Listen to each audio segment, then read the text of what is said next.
Assalamualaikum warahmatullahi wabarakatuh. Shalom, Om Swastiastu, Namo Buddhaya, dan salam kebajikan. Yang terhormat, Ibu dosen pengampu mata kuliah, Ibu Andi Evi Erviani SSI MSc, dan rekan-rekan sekalian yang tengah menonton video ini. Perkenalkan, kami dari kelompok 4 untuk mata kuliah Anatomi dan Histologi Hewan Departemen Biologi Universitas Hasanuddin tahun 2023. Pada kesempatan kali ini, kami akan menjelaskan mengenai sistem otot pada aves dan mamalia.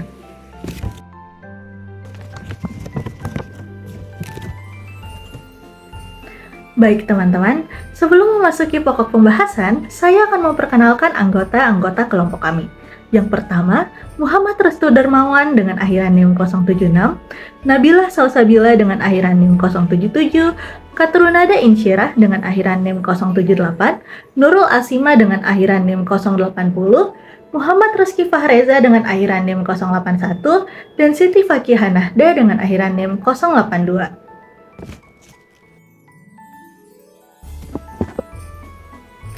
Adapun poin pembahasan pada video ini yaitu yang pertama, pengertian otot, yang kedua, jenis-jenis otot, selanjutnya mekanisme otot, sistem otot pada mamalia, dan sistem otot pada aves. Materi 1. Pengertian otot. Pemateri, Katrunada Insyirah dengan akhiran NIM 078. Pada dasarnya, semua hewan vertebrata memiliki morfologi tubuh yang sama, namun memiliki beberapa perbedaan yang dipengaruhi oleh adaptasi hewan tersebut terhadap lingkungan serta habitat dan perilaku hidupnya.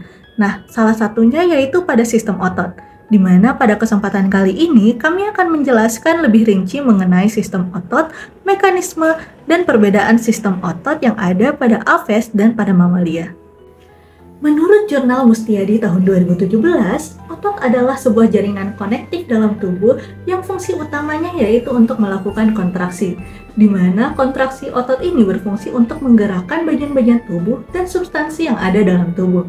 Sehingga, melalui kontraksi otot inilah tubuh makhluk hidup mampu melakukan kerja dan fungsi-fungsinya. Materi kedua, jenis-jenis otot. Pemateri, Nurul Asima dengan akhiran NIM 080. Secara umum, otot dibedakan menjadi 3 bagian. Yang pertama ada otot polos, dan yang kedua ada otot lurik atau otot rangkah. Yang ketiga ada otot jantung. Nah, yang pertama ada otot polos, di mana sel otot ini bentuknya gelendongan, yang dimana di bagian tengahnya itu tersebar dan kedua ujungnya itu meruncing. Nah, otot polos ini bergerak secara teratur dan tidak mudah lelah. Nah, walaupun tidur, otot polos ini masih mampu bekerja. Nah, otot polos ini terdapat pada alat-alat dinding tubuh bagian dalam. Misalnya terdapat pada dinding usus, dinding pembuluh darah, pada pembuluh limfa, pada saluran pencernaan, terdapat pada trakea, terdapat pada saluran kelamin, serta saluran ekskresi. Nah, yang kedua ada otot lurik atau otot rangkah, di mana sel-sel otot lurik ini berbentuk silindris atau seperti tabung yang berinti banyak.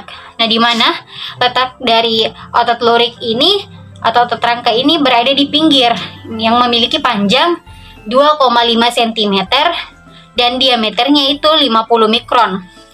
Nah, sel otot lurik ini, ujung selnya itu tidak menunjukkan batas yang jelas dan miofibrilnya tidak homogen, akibatnya tampak serat-serat lintang. Nah, yang ketiga terdapat otot jantung, di mana otot ini bentuknya itu seperti otot lurik. Cuman yang membedakan ialah bahwa serabutnya itu bercabang dan bersambung satu sama lain, yang memiliki ciri merah khas. Nah, otot jantung ini hanya ditemukan pada jantung, yang dimana mempunyai kemampuan khusus yaitu mengadakan kontraksi otomatis dan gerakan tanpa tergantung pada ada tidaknya rangsangan saraf. Materi selanjutnya yaitu mekanisme otot. Pemateri, Muhammad Rizky Fahreza Rizal dengan akhiran NIM 081. Saya akan menjelaskan mengenai bagaimana cara otot-otot berkontraksi. Nah, serabut otot itu dipersarafi, yaitu mereka dirangsang untuk berkontraksi oleh neuron-neuron motorik yang aksonnya ditemukan di saraf. Akson satu neuron motorik memiliki beberapa cabang dan dapat merangsang beberapa serat otot tertentu. Setiap cabang akson berakhir di terminal akson yang terletak di dekat sarkolema. Sebuah celah kecil yang disebut sebagai celah sinaptik itu memisahkan bola akson dari sarkolema. Seluruh wilayah ini disebut sebagai persimpangan neuromuskular. Terminal akson itu mengandung vesikel sinaptik yang diisi dengan neurotransmitter asetilkolin atau ACH. Ketika impuls saraf yang berjalan menuruni neuron motorik tiba di terminal akson, vesikel sinaptik akan melepaskan neurotransmitter ke celah sinaptik. Dengan cepat, neurotransmitter akan berdifusi melalui celah dan mengikuti dan mengikat dengan reseptor di sarkolema. Sekarang sarkolema akan menghasilkan impuls yang menyebar di atas sarkolema dan turun ke tubulus hingga ke retikulum sarkoplasma. Pelepasan kalsium dan dari retikulum sarkoplasma menyebabkan filamen dalam sarkomer meluncur melewati satu sama lain. Kontraksi sarkomer akan menghasilkan kontraksi miofibril yang pada gilirannya menghasilkan serat otot hingga akhirnya sekontraksi otot. Terdapat benang-benang tropomiosin yang bertiup di sekitar filamen aktin, dan troponin terjadi pada interval di sepanjang benang. Benang-benang ini merupakan filamen-filamen aktin yang terdiri dari barisan molekul aktin yang bengkok. Kemudian, ion kalsium Ca2+ yang telah dilepaskan dari retikulum sarkoplasma bergabung dengan troponin. Setelah pengikatan itu terjadi, benang tropomiosin bergeser dari posisinya dan situs pengikatan miosin terbuka. Kepala globular ganda filamen miosin memiliki situs pengikatan ATP. Kepala ini berfungsi sebagai enzim ATPase yang mana nantinya akan membelah ATP menjadi ADP dan gugus fosfat. Reaksi ini akan mengaktifkan kepala sehingga mengikat dengan aktin. ADP dan gugus fosfat telah berada di kepala miosin. Tetap berada di kepala miosin sampai kepala menempel pada aktin yang nantinya akan membentuk jembatan silang. Sekarang ADP dan gugus fosfat akan dilepaskan. Hal ini menyebabkan jembatan silang mengubah posisinya. Ini adalah sebuah gaya atau kekuatan yang menarik filamen tipis ke tengah sarkomer. Ketika molekul ATP yang baru itu berikatan dengan kepala miosin, jembatan silang yang telah terbentuk akan rusak saat kepala terlepas dari aktin. Siklusnya akan dimulai lagi. Lalu, filamen aktin bergerak lebih dekat ke posisi sarkomer setiap kali siklus diulang. Kontraksi akan terus berlanjut sampai impuls saraf berhenti dan ion kalsium dikembalikan kepada tempat semulanya. Membran retikulum sarkoplasma itu mengandung protein-protein transport aktif yang memompa ion kalsium kembali ke dalam retikulum sarkoplasma itu sendiri. Selanjutnya, sistem otot pada Aves yang akan dijelaskan oleh Muhammad Restu dengan akhiran NIM 076. Baik, saya akan menjelaskan terkait sistem otot pada Aves. Sistem otot pada Aves yakni otot aksial dan otot prabaksial yang mereduksi karena beberapa vertebrata mengalami fusi yang merupakan salah satu penyesuaian untuk terbang.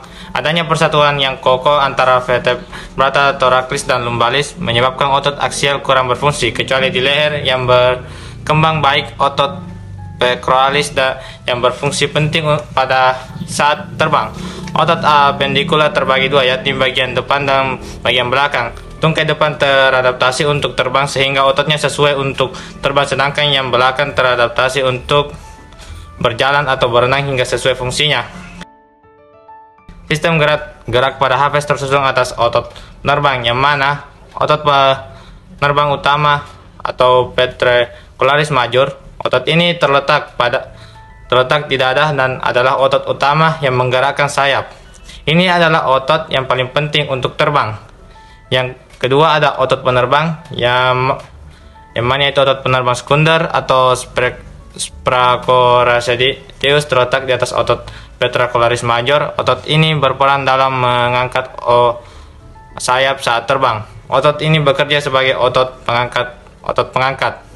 Berikutnya ada otot-otot kaki, yang mana bagian pertama atau otot paha, yaitu femoralis. Otot ini terletak di paha dan berperan secara dalam menggerakkan kaki saat berjalan atau mendorong diri saat terbang. Berikut ada otot-otot betis atau tibialis, terletak di betis. Otot ini digunakan untuk menggerakkan kaki dan mengendalikan gerakan jari-jari kaki. Yang berikutnya ada otot kloris atau cloacal muscles. Otot ini terletak di sekitar kloaka dan berperan dalam mengendalikan ekskresi dan reproduksi. Berikutnya ada otot-otot yang lainnya seperti otot leher atau musculus coli. Otot ini memungkinkan burung untuk menggerakkan kepala dan leher dalam berbagai arah.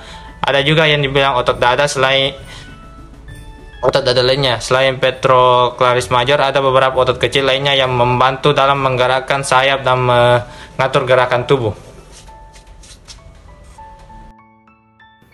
Selanjutnya yaitu sistem otot pada mamalia, yang akan dijelaskan oleh Nabila Salsabila dengan akhiran NIM 079. Mamalia merupakan sekumpulan hewan yang menyusui dan merupakan kelompok vertebrata yang ditandai dengan adanya kelenjar susu yang dihasilkan oleh induk betina sebagai sumber makanan bagi keturunannya. Bila dibandingkan dengan vertebrata lainnya, mamalia memiliki muskulus segmen pada vertebrae dan costae lebih sedikit dan sehubungan dengan pekerjaan yang lebih banyak pada kepala, leher, dan ekstremitas berkembang baik. Anggota tubuh terproyeksi ke arah ventral, tidak seperti amfibi dan reptilia yang ke arah lateral.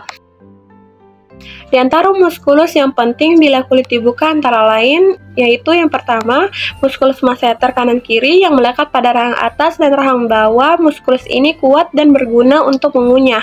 Kedua, muskulus sternocefalica kanan kiri, leher memanjang menggandeng kepala dan sternum. Kemudian yang ketiga, muskulus pectoralis terbentuk lebar melekat pada sternum dan humerus terdiri atas dua bagian. Yang keempat, muskulus rectus abdominalis. Dia berada di tengah-tengah perut, menghubungkan pelvikus dengan sternum, menutup ruang perut pada ventral bawah. Kemudian yang kelima, musculus obliquus abdominalis terdiri atas dua bagian, yaitu musculus obliquus externa dan musculus obliquus interna. Musculus tersebut menutup perut bagian samping. Kemudian yang keenam ada musculus transversus abdominalis yang merupakan otot perut bagian dalam dan juga sebagai inti otot yang sangat penting dan terletak di bawah musculus obliquus interna yang memanjang antara tulang rusuk dan panggul, membungkus batang tubuh dari depan ke belakang. Adapun fungsi dari musculus transversus abdominalis ini yaitu mempertahankan ketegangan perut, meningkatkan tekanan intraabdominal yang membantu dalam ekspirasi kuat, batuk, dan buang air besar. Kemudian yang ketujuh ada musculus intercostalis, di mana otot ini terdiri atas dua bagian, yaitu musculus intercostalis interna dan musculus intercostalis externa. Di antara costae atau tulang rusuk, musculus intercostalis ini terletak di antara tulang rusuk yang membantu membentuk dan memindahkan dinding dada. Selain itu juga merupakan otot yang terlibat dalam mekanisme pernapasan. Musculus intercostalis interna digunakan dalam pernapasan kuat seperti batuk atau saat latihan yang tidak dalam pernapasan santai. Dan musculus intercostalis externa membantu mengangkat rusuk dan memperluas rongga dada. Kemudian yang kedelapan yaitu musculus latissimus dorsi, yang dimana otot ini terdapat di atas punggung membujur dari leher hingga tulang pelvikus.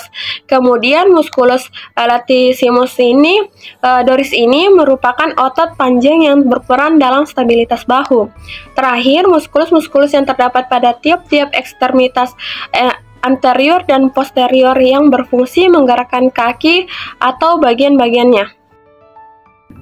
Yang terakhir yaitu kesimpulan yang akan dibawakan oleh Siti Fakihah Nahda dengan airan NIM 082.